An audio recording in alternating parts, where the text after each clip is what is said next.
Pissed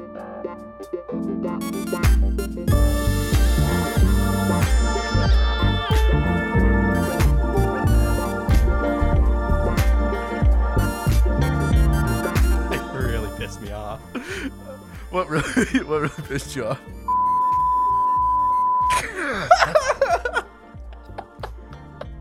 Why is the part so funny to me? Damn it, dude! You should. I'm so sorry. It's so funny. It's so funny, and you can't tell anyone about it. Oh my god. Oh Jesus, I'm crying. Oh yeah, you can't say that on the podcast, Matt. Can't say that on there. All right, fine. What about if I just do an intro? Okay, I'll take that as a yes. Oh, Jesus. Welcome to Pop Culture Unboxing, where we unbox the shiny golden idols of pop culture. I'm Matt. And I'm Ryan. And we're here to deliver you pop culture delivered to us from envelopes handed to us by minor celebrities. I had a lot more words than I had written down. Ryan. Yeah, what's up? I know that you just show up here and you don't actually do any of the work. You're just here as a personality. So I'm going to let you know what we're going to be talking about today, and you just kind of follow along. Oh, that's really nice of you to say about me. We're going to be starting by talking about the movie Glass that we went and saw this past weekend. Mm-hmm. Then we're going to talk about GameStop and just how crappy they really are. And how much they're going to fail. Just another example in a long line of failures that why they're going to be shut down someday. And then the cream of the crop, or coup de grace, or whatever the phrase is, we're going to be talking about the 2019 Oscars and who was nominated and all the pretty people on TV or movies. And then we'll finish that up if we have time. We'll talk about Fallout 76 if we feel like it. So Ryan, yeah, what's up? What'd you think of Glass? I'm actually really glad that we had time to I've had time to sit on it since we've seen it, and I still liked it. I still really enjoyed it. It was definitely a better superhero movie for me because, you know, in the past 10 or 11 years, we've had every superhero movie we've had. There isn't much of a story. It's more or less to get to the next plot. It's, you know, punchy just to knock out somebody. The Marvel movies. Yeah, it's that's or what it Man is. of Steel. Yeah, it's all punchy. I liked it. I thought it was a really good movie, and I wanted to go see it again. So. Oh, for real? Yeah, I do. I really do want to see it again. I think it definitely deserves a second watch. It was... I mean, I think you and probably everyone listening heard the reviews about it. And critics weren't thrilled, but audiences seem to enjoy it. Well, I think you and me agreed that it's literally just based on the fact that people have a different... they thought this was a split sequel. Yep. This is not a split sequel. It's an Unbreakable sequel. That's exactly what it is. I was talking to your dad out while you were in the restroom, and he had he asked me a really good question that still lingers in my mind. He's like, "What do you think?" Well, I guess I don't think I actually can say. Well, about the fact that because they say it in the trailer about the origin story. It's this is not, this isn't the end. This is an origin story, which then tells you that there's probably going to be more after this. Oh yeah. And he's like, well, how do you think they're going to do it? And I don't know. I think there's so many ways it could be done, but I'm really excited to see more if they do more of these. That's what I want. Yeah. I want to see more of this. I don't need the Infinity War did it too. There was a lot of punchy stuff, but there was still some drama to it. And I hope that's the way these movies are going. But I for Glass, I really enjoyed it. Like I said, I want to see it again. I don't think it deserved all the flack that people gave it. I don't think it did either. I can see some of the issues that critics had with it, but I don't know how much we can talk about too without really getting into spoilers. Yeah. But I mean, the movie did well for itself. Back when we checked, we went and saw it Monday night. We were recording on Friday. Yeah. When we checked it then, Glass had made $47 million almost exactly on a budget of $20 million. Yep.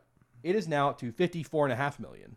That's good. Yeah. I mean, it still made its money back. I mean, that's almost a 300% return. Yeah, about almost. Which is really good. Yeah, and I think the movie deserved it. It definitely deserves it.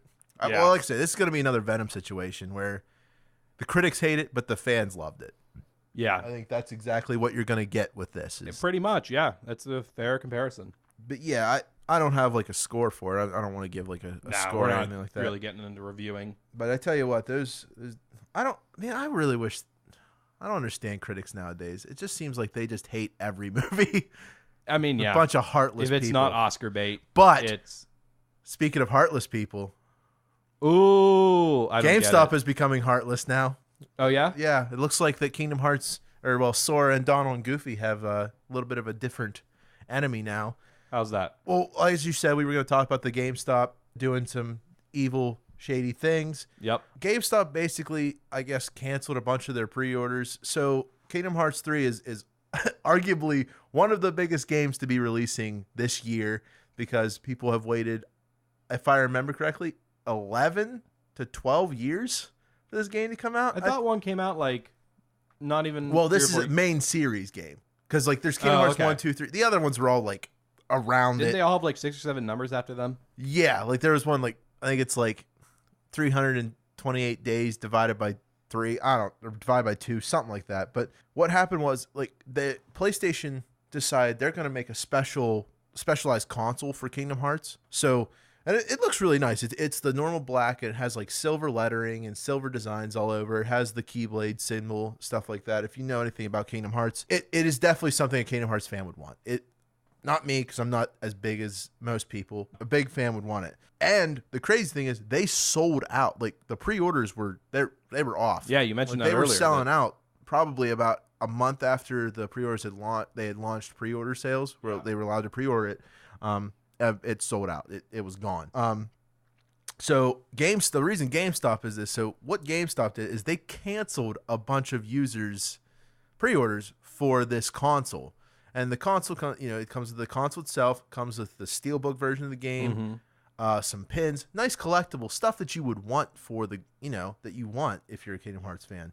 The reason they canceled it is apparently, and if I can bring up the article here, GameStop just released an update recently where they stated that the game, yeah, right here. Okay, so unfortunately, we did have to cancel a few customer pre-orders of the limited edition Kingdom Hearts 3 PlayStation 4 Pro console system due to overselling the number of units that we had in our inventory.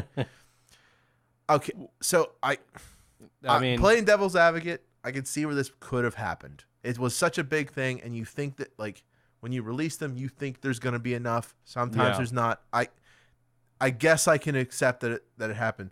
The part that I'm not okay with is that they did refund people's money. Naturally. Which is, I think it was, I think the console cost $399. Yeah.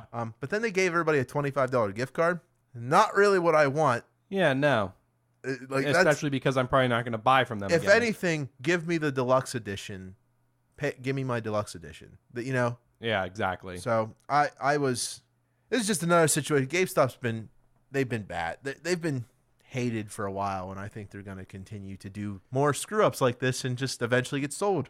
Yeah, and then probably liquidated because Amazon, which will be sad, and Walmart and everything has annihilated them. Yep, which will be sad because there goes Ryan's statues because that's what I use GameStop for nowadays. Maybe they'll just turn into a statue stop. Well, they have. That's what ThinkGeek did. That's why ThinkGeek is a part of them. There's a store close to us, and all it is just ThinkGeek stuff. I guess that makes sense. I've seen a lot of ThinkGeek. I never put those two facts together. Yep, I ThinkGeek and GameStop merged together or something like that. So Ryan, yeah, ready for the meat and potatoes? Oh my! This episode? I am actually kind of pumped about this. Yeah. Yep. I'm gonna bring up the meat and potatoes now. So I'll let you start off with our first nominee. I'm gonna start off with nominated, and I should clarify to begin with, we're not going through every category. We kind of left some out, such as best director, that we didn't feel too confident to speak to, and that don't really make headlines. And a disclaimer: I have not seen every film, but I chose the categories that had at least 3 or 4 of the films I have seen. Yeah. So I have a better understanding of what. And I have not seen most of these. Oh, really? Okay. Yeah. So, but we'll do our best to kind of what we think. And then to follow up and further from that, we are going to be giving our takes on who we think is going to win and who we want to win. Yeah. Each time we're going to be writing our guesses down, and then when the Oscars happen on, I believe, February 20th, February 24th. We are the next episode. We're going to revisit that list, which I'm keeping track of, and we'll see who got more points. Yep. You get a point for every actor or movie you get right. Yes. Now, okay, I get it. I get the rules. Yep. Actually, Alrighty, you ready? Yeah, let's do this. Let's start with Best Actor. Best actor. We have 5 nominations for Best Actor. They are Christian Bale in Vice as Dick Cheney, Bradley Cooper in A Star Is Born as whoever he is, Willem Dafoe in At Eternity's Gate, Rami Malek in Bohemian Rhapsody, and Viggo Mortensen in The Green Book. Or, I'm sorry, it's just Green Book. Mm-hmm. Those are our best actors. Yeah. Do you want to give your opinion on who you think is going to win first? You want me to? Because I've seen four of the then why don't you leave 5 of these. If I had to, so I'll start with who I think should win. Okay. And this one's a toss-up. This was a hard one for me to pick. If I had to pick one of them, it would either be Willem Dafoe at Eternity's Gate or Christian Bale for Vice, because I think he did a very good. Christian Bale, I think, did a really good job. I mean, he knocked it out of the park in looks. It was unbelievable because when I was told that was him, that was Christian Bale, I didn't believe him. I was like, no, that's not Christian, because he doesn't look like him at first, but then once you get adjusted, you figure it out. Oh yeah, looking at pictures, it's incredible. If you don't, do you know what Eternity's Gate is? Like, so it was actually, it's about Vincent Van Gogh, like the painter. Yeah. Oh, I guess I should have. But you could see, because the photo. But I thought Willem Dafoe did just a really good job. Like, I thought this was a really good movie, and that's the best thing. Like, the cool thing about this, like, Best Actor thing is all these movies are entertaining. But if I have to think who's probably going to win, it's probably going to be Bradley Cooper, because Bradley, A Star Is Born, definitely was a movie that everyone was talking about and everybody loved.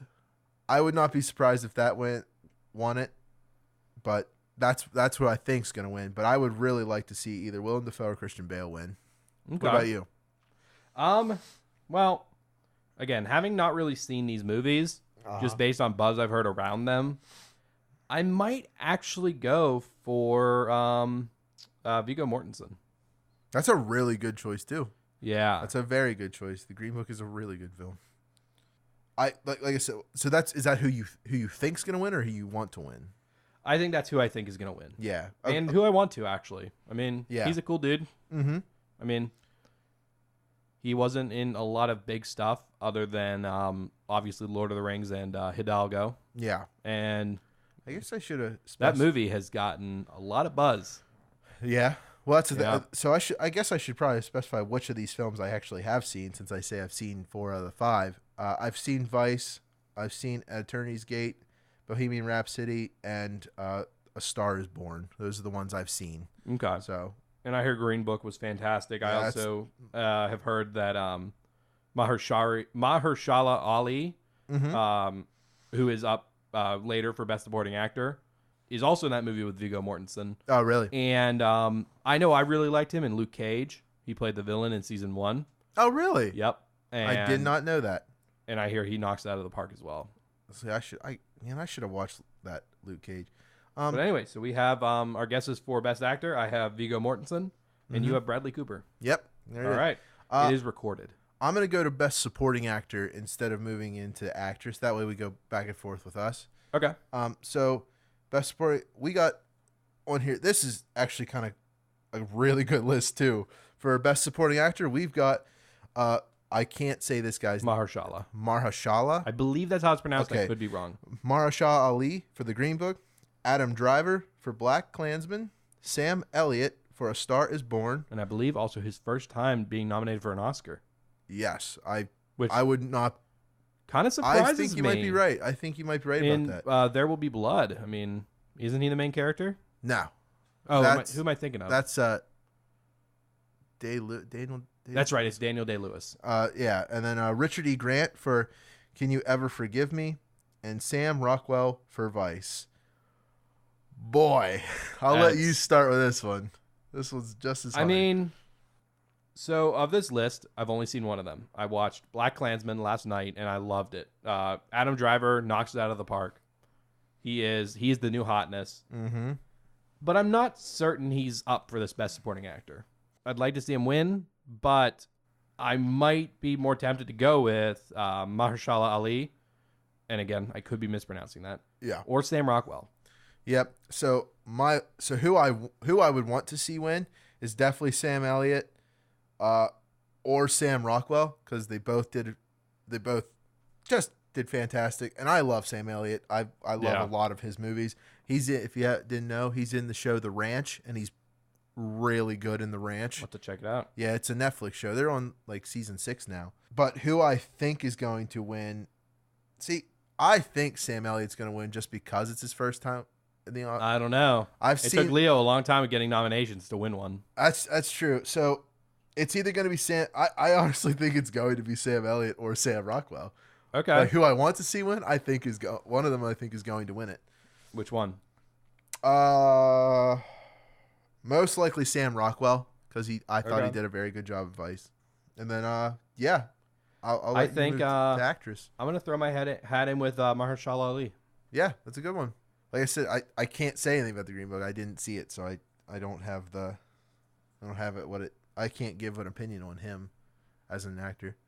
All right, so I guess it's me next, isn't it? Yep, best actress. All right, thanks for doing that, because it's kind of hard to figure out, to look at our sheet of who's doing what. Well, my tablet with with who we're picking, and my phone with all these lists on them. Yeah, I've just got my laptop with a bunch of the links up, so you're good. All right, best actress. We have Yalitza Aparicio, I think is how it's pronounced, in Roma. We have Glenn Close in The Wife. Olivia Colman in The Favorite. Lady Gaga in A Star is Born. And Melissa McCarthy in Can You Ever Forgive Me? And that last one kind of surprises me. I didn't see that movie, but I'm kind of surprised to see her name on the Oscar list. Really? Yeah. Well, shit. Oh man, I can't really think of a good movie she's been in a while, because she apparently was in Happy Time Murders. Happy Time Murders. We both did not like that. No, very it much. was not good. She was in that Tammy movie, which just rated Tammy. horribly. Yeah, Tammy was rated horribly. This is so hard for me to. This one here is hard for me to do. If I have to say who I want to win, is gonna be Olivia Colman. Okay. But it's gonna be Lady Gaga. That was gonna be my pick as well. I guarantee it's. Are we both picking Lady Gaga? Yeah, I'm willing. Well, I guarantee it's Lady Gaga is gonna win that one. I'm almost certain. So as for that, now I guess we move to Best Supporting Actress. Yes, sir. Amy Adams for Vice. Yep. Marina de Tavira, I think. De Tavira, yeah, in Roma. Sorry for not getting that name right. Maybe we should have gone through these earlier. And Regina King, if Bale Street Could Talk. Emma Stone for The Favorite, and Rachel Weisz for The Favorite. Oh boy, Wise, I think is Wise, is that how you say? Oh boy, this one's just as hard. I'm gonna say I want Amy Adams or Emma Stone to win it, but I think it's gonna go to the Roma, which is Marina de, however you say that, Tavira. You literally just De Tavira. Man, that is so hard for me to say, but yeah, that's who I think is gonna pull it. Because Roma, I feel like, was an Oscar bait. That was an Oscar bait movie. A lot of these do seem like it. Well, that one was, because it won a lot of Golden Globes, I think. I believe it. So for me, you know what? I'm gonna go for an outlier here. Okay. I'm gonna go for Emma Stone. Really? Yep. Okay. Well, I would be someone due for an Oscar. I'd be happy with it. Well, she technically got an Oscar for La La Land, didn't she? Oh, did she? Yeah, I thought she did for La La Land. Maybe not. I remember there was some kind of drama about that. And who was your pick? My pick was going to be the Marina for Roma. Okay. So. All right, it is recorded. Cool. All right, I guess I'll just move down the line. Just plow right on through, dude. All right, the Best Original Screenplay. So for Best Original Screenplay, we got The Favorite, First Reformed, The Green Book, Roma, or Vice. Oh boy. Because I've heard so much about this, I'll let you go, but I think I have my picks. Okay. Again, it is tough for me to, especially now, not really knowing, like, at least for the actors, I can kind of go off of what I know they've done. Yeah. For this one, though, it's tough. I kind of want to make you go first. Okay. I'd like to see Roma win. I think it's going to be between Vice and Roma. I would like to see either one of those, and I think Roma's going to win it. All right, I'll take that bet. I'll put Vice. Cool. Sounds good. What's next on my list? So I did. Next up, I believe we have Best Adapted Screenplay. Yeah. I'll let you handle that one as well. Best Adapted. Oh, right here it is. Okay. A Star is Born, The Ballad of Buster Scruggs, Black Klansman, If Beale Street Could Talk, and Can You Ever Forgive Me? Those are your nominations for the Best Adapted Screenplay. I know exactly what I'm putting in there. Yeah, I do too. I think I know. Ballad of Buster Scruggs. Yep, The Ballad of Buster Scruggs. That's who I want to win. Was just I really liked it, and yep. I don't care if it's probably going to lose in every category. Oh, yeah. I'm throwing my hat in with it. Yeah. I really enjoyed that movie. I want The Ballad of Buster Scruggs to win, but I think Black Klansman's going to get it. I think so. Who are you putting your hat in with? I'm putting my hat in that Black Klansman's going to win, but okay. I'm saying I want Buster Scruggs to win. All right. Let's move on to the next guy here. This is you. Yeah, Best Costume Design. We've got, coming up again, The Ballad of Buster Scruggs. We have Black Panther. We have The Favorite, Mary Poppins Returns, and Mary Queen of Scots.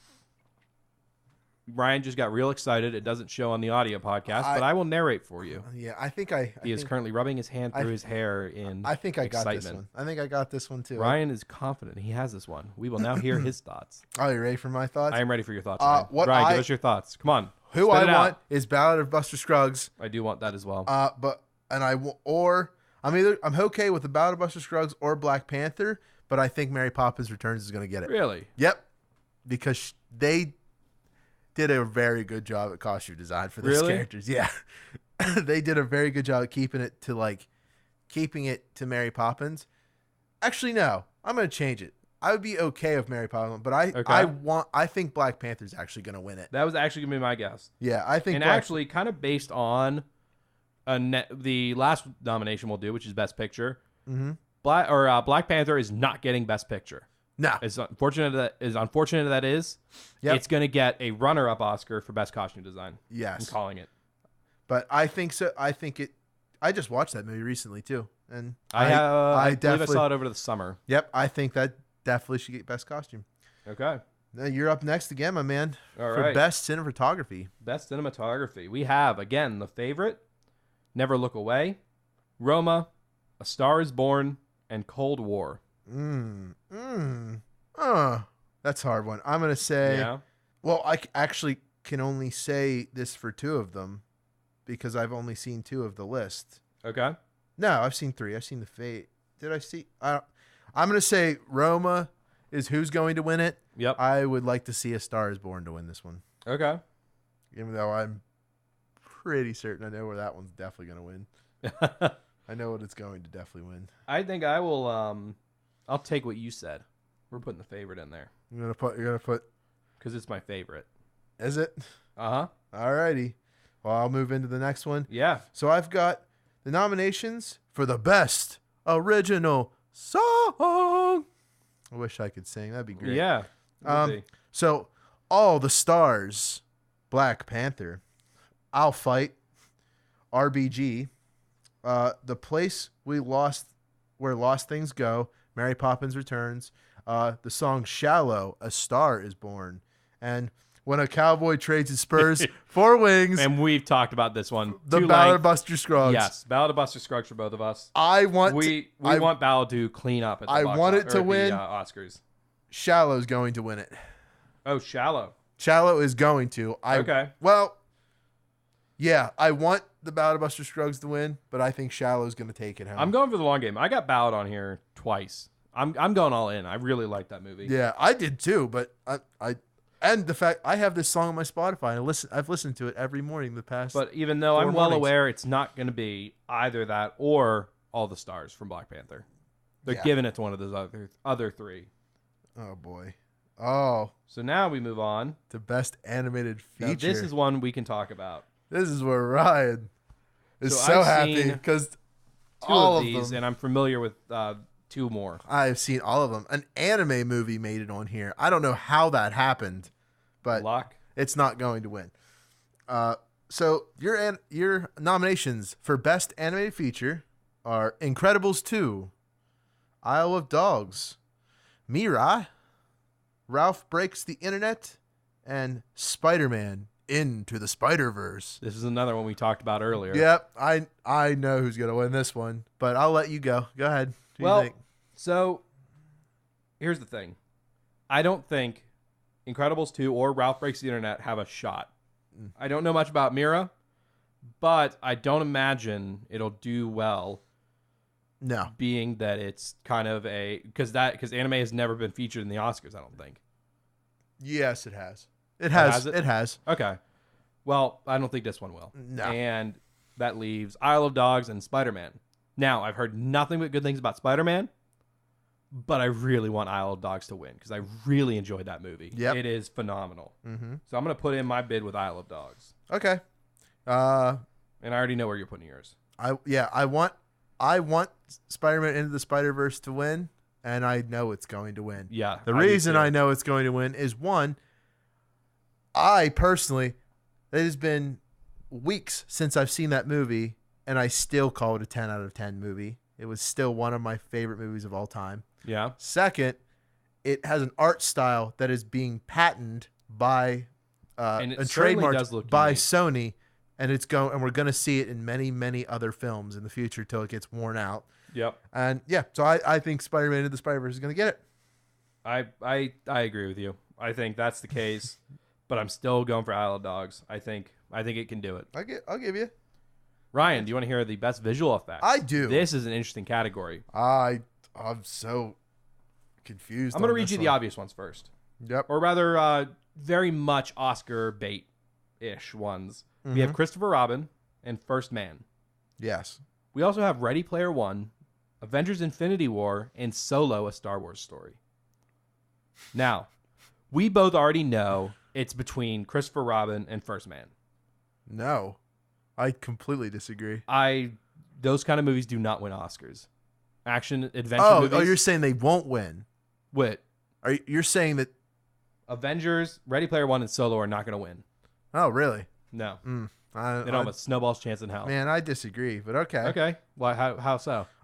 So I know Ready Player One's not going to win because no matter what, it was in a video game. So it had an excuse to look like garbage, and it did. It really did look like garbage. It really did. Solo, no. Solo looked great. Looked great, but it's not going to win. It's not. It ain't going anywhere.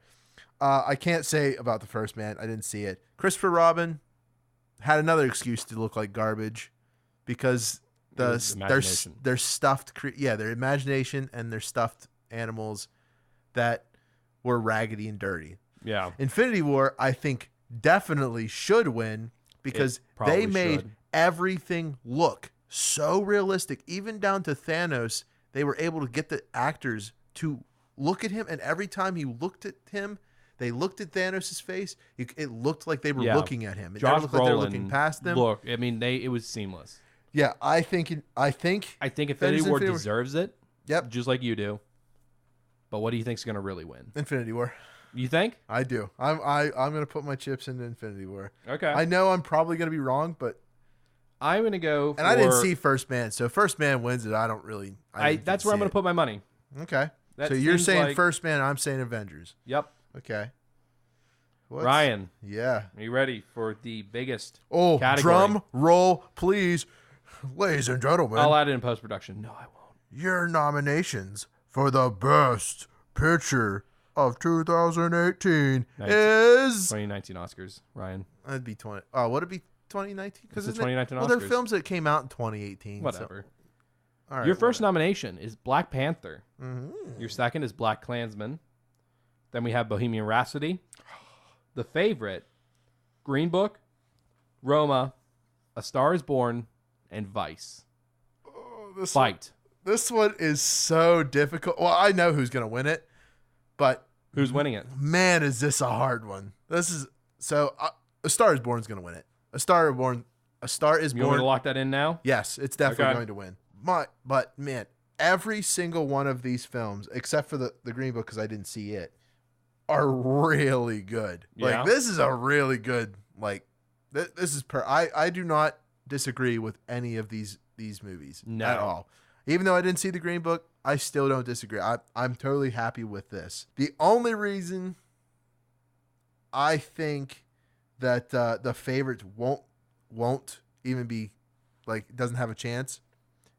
No one really watched it. No one really watched that film. Yeah, I can't really think of anyone that even talked about it. I don't even remember seeing a trailer for it. How I found out about it was a YouTuber I watch. The actress in it is a popular actress I like. Okay.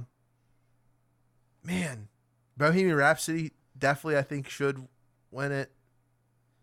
Yeah. So I'm gonna say who I think should win it. It's either between Black Panther, Bohemian Rhapsody, or Roma. It's going to be A Star Is Born. I think I probably agree with you. However, I don't think Black Panther or Black Klansman have a shot at all. They were fantastic movies, but they weren't Oscar bait, and Oscar bait always wins. Yes.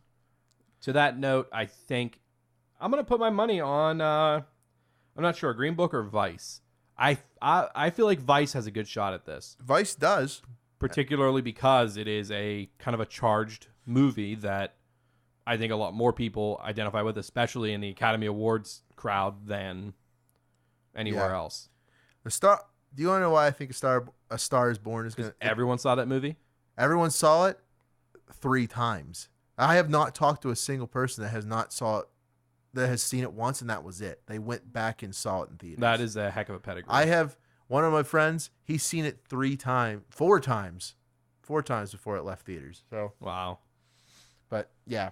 All right. Well, we have our hot takes. I have them written down, and we're going to revisit this on February or the next Tuesday after February 24th when they announce the winners, and we'll see which of us comes out the Oscar victor. Spike Lee should be Best Director. Just saying. Okay, I won't fight you on that. So, Ryan. Yeah. I think that might make enough of a podcast. Do you want to talk a little bit about Fallout 76 before we head out? I got time. Okay. Do you have time, audience? Yes, you do. You're right. Yeah, you're here with us. You've been here this long. Yeah, Stick if around. you've made it this long, you can wait like 5 more minutes. Yeah, Fallout 76. You sent this article to me, and I believe it. Yeah. I don't want it to happen, but I believe it. Fallout 76 may go free to play. Yep. If you don't know the drama about Fallout 76, boy, is there that drama. game is trash. Well, it is the first game. I spent $40, downloaded it, got 15 minutes into it, and instantly exited the game and deleted it from my PlayStation. Wow, that's harsh. It was terrible. I hit so many glitches. I was like, yeah, this game's going to be bad. I'm just not going to waste my time. I've got better things to do. Literally anything. As a very popular podcaster who talks about video games, I have more games to play. Yeah, you do. You you need to appease the masses, buddy. Yeah, right? So Fallout 76, there's a rumor, like you said, the rumor going around that it's going to go free to play. And Bethesda denied it. Now, you said there's something interesting about that. There is, actually. So Bethesda's Twitter straight up denied it. They said the rumor isn't true. However, we've heard this before. There are 2 relatively obscure games, both thanks to Overwatch, Battleborn and Lawbreakers. Did you play either of those? I loved Lawbreakers, and did everyone who played it. And Battleborn was fun. Battleborn got me hyped because of its opening credit scene. Got me real hyped. I didn't see it. Because I didn't play either game, but I heard they were both awesome. After this, watch it sometime. Sit down and watch it. But, yeah. Well, so both those games are free to play right now. Yeah, but they weren't. I believe it. Overwatch was better. I have a tattoo of Overwatch and still play Overwatch every now and again. I don't even touch Lawbreakers or... Yep. And Battleborn lasted a week. Yep. For me. So before they all went free to play, people were talking about the rumor. The rumor was spread around before both games did, and both games replied to them before the news became public. Yeah. Now, I'll start with Lawbreakers because it's a little less similar to Bethesda's situation. Uh-huh. So Lawbreakers, when someone on their Twitter called them out and asked if it was going to go free to play, they replied with, no news to provide yet, but we are actively working with BKP, which is their publisher. Yeah. And listening to players on how to improve and grow the game. Which was free to play. No, not at that point. So that one is not as much of a comparison because that doesn't deny it. They were just trying their best to make it better before they jumped to that option. Yeah. Battleborn, on the other hand. Battleborn went free to play. I think it was paid for. It was a pay game for a longer time than Lawbreakers. It was $60. Yeah, and it lasted 2 months. No, it didn't go free to play until I believe a year and a month or two. No, Lawbreakers lasted 2 months. Oh, Lawbreakers. Okay, Lawbreakers was Lawbreakers was $60 or Lawbreakers was $30. I'm sorry. Okay, and it lasted 2 months. Battleborn came out the same year as Overwatch, I believe, about a month after. That was $60, which was an unwise decision. Mm-hmm.